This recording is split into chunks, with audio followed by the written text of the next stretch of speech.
Okay, we're going to use this video to show how to understand and calculate a parallel circuit. A parallel circuit is a circuit in where there's multiple routes for the electricity to travel to get back to ground.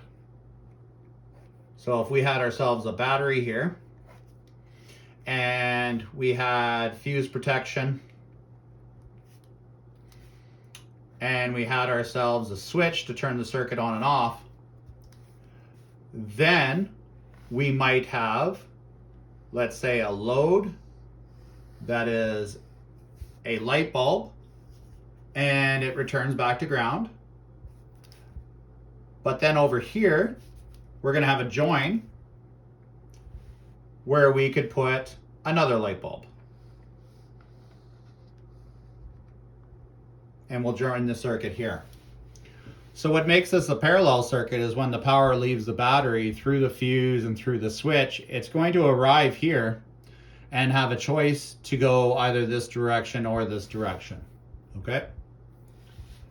So there's rules to a parallel circuit. And here's the first one.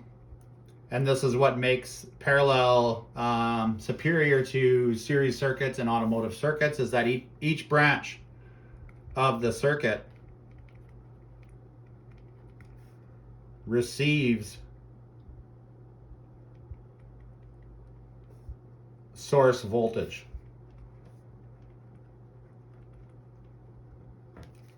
So if source voltage is 12.6 volts, like it is in a car, then this light here is going to receive 12.6 volts, and this light here is going to receive 12.6 volts. Where before in the series circuit, they split the voltages, and because they split the voltages, the lights would be very dim. These receive full voltage, so they burn nice and bright.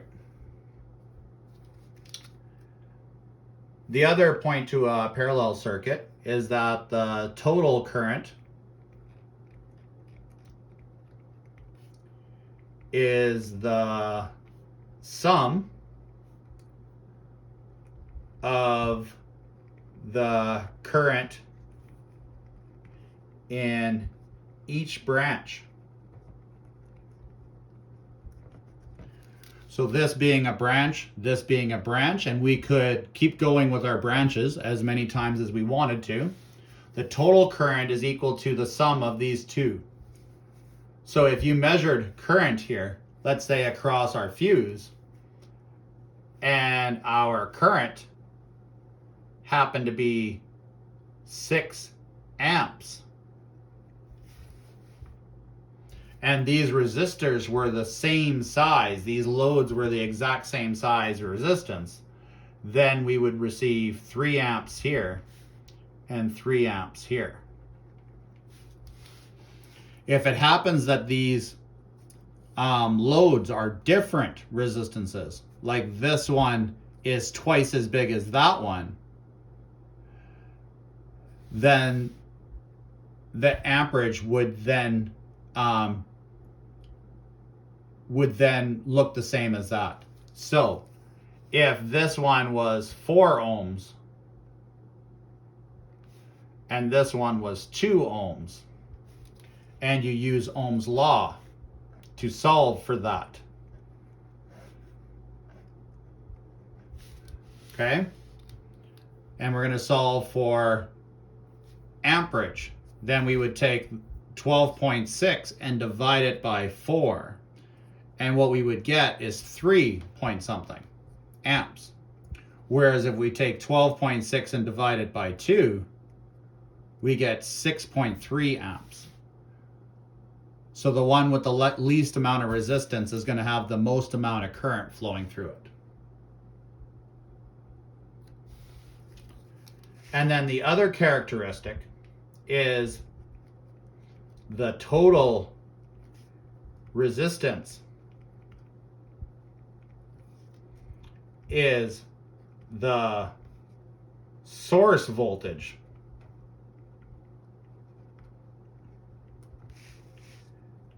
divided by total current. There is a formula for calculating resistance in a parallel circuit. It usually drives a lot of people into insane asylums. It's really not that bad, but I teach to high school students, so I leave that formula out. But the rule is that the total resistance for the circuit is the source voltage divided by the current.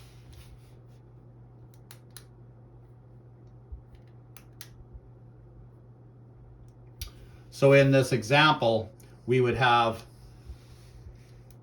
our resistance equaling V divided by I.